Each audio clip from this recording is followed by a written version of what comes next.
पहली बार Marvel cinematic universe में Mephisto का नाम लिया गया। हमें लेडी डेथ की झलक मिली और ये लड़का एगाथा का बेटा ही है। एगाथा ऑल अलोंग का तीसरा एपिसोड आ चुका है और मानना पड़ेगा कि यहाँ राइटिंग जबरदस्त है। तो अब मुझे समझ आ रहा है कि पहले 2 एपिसोड एक साथ क्यों सामने आए, क्योंकि अब हर वीक जो एपिसोड आएंगे उनमें हमें एगाथा का कवन अलग अलग ट्रायल्स फेस करता हुआ दिखेगा।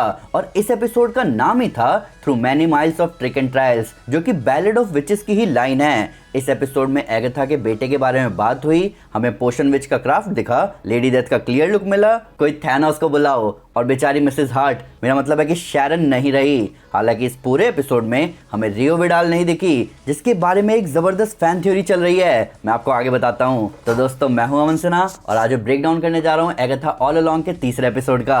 वीडियो शुरू करने से पहले लाइक करना ना भूलें, चैनल को सब्सक्राइब जरूर करें और बेल आइकन जरूर दबाएं। तो स्पॉयलर्स का ध्यान रखते हुए चलिए शुरू करते हैं। तो एपिसोड शुरू हुआ विचेस रोड के साथ, जहां जैसा इस एपिसोड का नाम है वैसे ही विचेस भी डिकोड कर रही हैं कि बैलेड के हिसाब से उन्हें कई ट्रायल से होते हुए सबसे वर्स्ट नाइटमेयर को फेस करना होगा। पर प्रॉब्लम ये है कि इन विचेस के पास इनका मैजिक नहीं है, पर यही ये टीम सजेस्ट करता है विचक्राफ्ट। अब जब से अपने पिछले ब्रेकडाउन में मैंने बात करी है कि ये लड़का बिली नहीं एगाथा का बेटा निकोलस स्क्रैच हो सकता है, तब से मेरी इस पे कड़ी नजर है। इसे विचेस रोड के बारे में पता होने से लेकर बाकी कई चीजों के बारे में पता है, यही यहाँ विचक्राफ्ट सजेस्ट करता है। आप नोटिस करोगे कि इवन पोशन बनाते टाइम भी यही इंग्रेडिएंट्स का असली मतलब बता रहा था। इसे पोशन विच से भी ज्यादा नॉलेज है और फिर ये सिजिल, ये हमें मिसलीड कर रहा है। एपिसोड में एगाथा के बेटे के बारे में भी बात होती है, इस बारे में हम आगे भी बात करेंगे, पर मैं आपको क्लियरली कहना चाहता हूं कि हम व्यूअर्स को मिसलीड किया जा रहा है। और आप नोटिस करोगे कि ऐसा पहले भी हुआ है। याद करो कैसे मार्वल बार बार इस सीरीज का अलग अलग नाम सामने ला रहा था, जैसे Agatha Coven of Chaos, Agatha Darkhold Diaries, Agatha House of Harkness, और हम उन्हें बेवकूफ समझ रहे थे कि शायद मार्वल नहीं जानता कि वो क्या कर रहा है। पर तभी मार्वल सीरीज की मार्केटिंग की शुरुआत में अनाउंस करता है कि it's been Agatha all along. यहाँ लॉन्ग गेम चल रहा है। मार्वल ने इवन पहले टीजर ट्रेलर के सबटाइटल में एक गलती से ये रिवील कर दिया था कि ये लड़का बिली है, पर जब सीरीज के मेजर हिस्सों में इसे टीन कहकर बुलाया जा रहा है तो इसका मतलब क्लियर है कि सबटाइटल में बिली नाम जानबूझकर डाला गया। यहाँ कुछ तो झोल है। आगे यही विचेस टीन के मुंह पर सिजिल देखकर बात करती हैं कि किसी ने रिडक्शन स्पेल डाला है टीन पर, वो भी विचेस के लिए, कि विचेस को ना पता चले कि ये कौन है। यहाँ 2 नाम और यूज हुए इस टीन के लिए, स्पार्कली लिटिल मिस्ट्री और paste that a cranky which stashed under a rock. पिछले एपिसोड में इसे मिसक्रिएंट, सैक्रिफाइस और ना जाने क्या क्या बुलाया गया। तो आप ध्यान रखना कि इस टीन को लेकर नाम बहुत यूज हो रहे हैं। अब यहाँ एगाथा सबका मोटिव क्लियर करती है कि वो सभी विचेस रोड क्यों आई है। एगाथा अपनी पावर्स गेन करने आई है, जेनिफर के लिए कहा गया कि वो अनबाइंड होना चाहती है, लिलिया के लिए कहा गया कि वो अपना फॉर्चून रिवर्स करना चाहती है, और एलिस वू के लिए कहा गया कि वो जानना चाहती है कि उसकी माँ के साथ क्या हुआ। अब लिलिया को एपिसोड में बुढ़ापा और लेडी डेथ दिखती है, ये बहुत शॉकिंग है। एमसीयू में लेडी डेथ पहली बार। It's theory time. तो लेडी डेथ तो यहाँ दिख रही है, जिसके साथ साथ एक रूमर ये भी चल रहा है कि रियो विडाल ही लेडी डेथ है, जो कि एगाथा को लेने आई थी। और उसका एगाथा से झगड़ा इसलिए है क्योंकि वो डेथ को चीट कर रही है, बार बार विचेस की पावर चुराकर खुद को बूढ़ा होने से रोकते हुए। प्लस इसीलिए वो एगाथा से मिलने आई थी एपिसोड 1 में।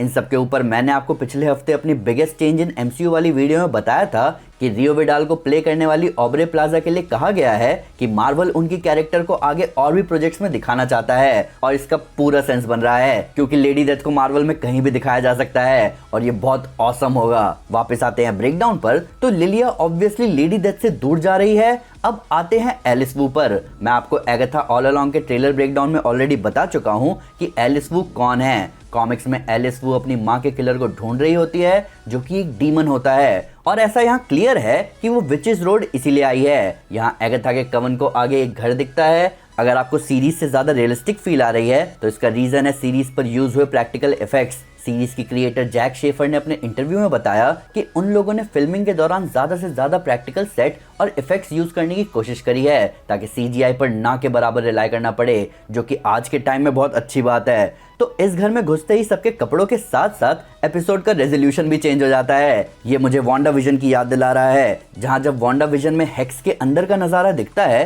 तो रेजोल्यूशन अलग होता है, जबकि जब हमें बाहर का नजारा दिखता है तो सब कुछ नॉर्मल रेजोल्यूशन में दिखता है। जैक शेफर ने ही वांडा विजन बनाया है और वो अपने इस स्टाइल को यहाँ एगाथा ऑल अलोंग में लेकर आई है। अब यहाँ अंदर घुसते ही किसी ने कहा कि it's like huge tiny lies. Huge tiny lies जैसी कोई चीज नहीं है। डिज्नी बस big little lies word use नहीं कर सकता, जो कि नाम है एक फेमस HBO सीरीज का जिसमें ऐसा ही घर दिखाया गया है। अब ये फर्स्ट ट्रायल जहां कवन वाइन पीकर खुद को पॉइजन कर रहे हैं और पोशन विच को इसका एंटीडोट ढूंढना है, ये बहुत सिंपल कंसेप्ट है, पर यहाँ कवन को हेलुसिनेशंस भी दिखते रहेंगे साथ साथ। अब यही ट्रायल की शुरुआत में जेनिफर टीन से एगाथा के बारे में बात करती है, जहां वो बताती है कि एगाथा ने बुक ऑफ डैम्ड यानी डार्क होल्ड के लिए अपने बेटे को कुर्बान कर दिया, जहां वो ये भी कहती है कि शायद उसका बेटा डीमन बन गया है या एजेंट ऑफ मेफिस्टो। ये पहली बार मेफिस्टो वर्ड यूज हुआ है MCU में। मैं 2021 में वांडा विजन के हर एपिसोड के दौरान मेफिस्टो नाम लेते जा रहा था, पर हमें मेफिस्टो कहीं नहीं दिखा, ना ही उसका एक बार भी नाम सामने आया। पर अभी ये नाम सामने आया, ये कुछ नया था।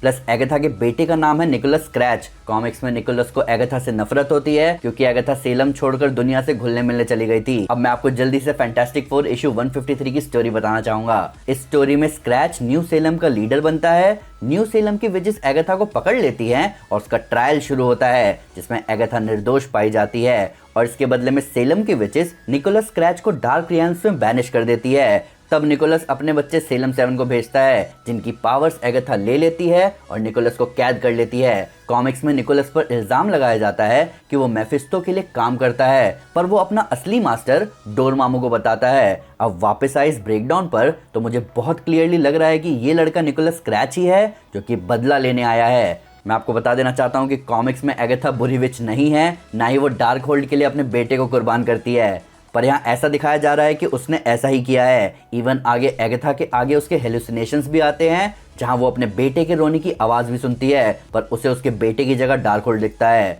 एगाथा आगे वाइन पीने से पहले बोलती है हार्बिंजर्स ऑफ डूम। हार्बिंजर्स ऑफ डूम का मतलब है बैड ओमेंस, यानी कुछ बुरा होने के संकेत। यहाँ डूम का कोई लेना देना नहीं है, हालांकि वो बहुत जबरदस्त सॉर्सरर है। पर यहाँ आप नोटिस करो तो मिसेस हार्ट, मेरा मतलब है कि शैरन, सबसे पहले वाइन पीती है और फेस सूजने से लेकर हेलुसिनेशन उसे सबसे पहले आते हैं, जहां वो नाम लेती है वांडा का और कहती है लेट हिम ब्रीथ। तो इससे क्लियर है कि मिसेस हार्ट, मेरा मतलब है कि शैरन को हेलुसिनेशन आ रहे हैं वांडा विजन के पहले एपिसोड के, जहां वांडा उसकी आंखों के सामने मिस्टर हार्ट को चोक कर रही होती है, वो भी अच्छे वाला नहीं। यहीं बिली ऐसा होने से पहले एलिस वू के टैटू के बारे में पूछता है, जहां वो बताती है कि उसकी माँ ने उसको एक टैटू बनवाने को कहा क्योंकि उनके परिवार में लोग कर्ज्ड हैं और ये टैटू कर्सेस को दूर करता है। यहाँ किसी डीमन ने एलिस वू की फैमिली पर कर्ज डाला है और ऐसा लग रहा है कि ये टैटू आगे उसके काम आएगा। यहीं वो ये भी बताती है कि उसे ये टैटू 13 साल की उम्र में मिला, जिस पे टीन कहता है कि उसके साथ भी 13 साल की उम्र में बहुत कुछ हुआ है।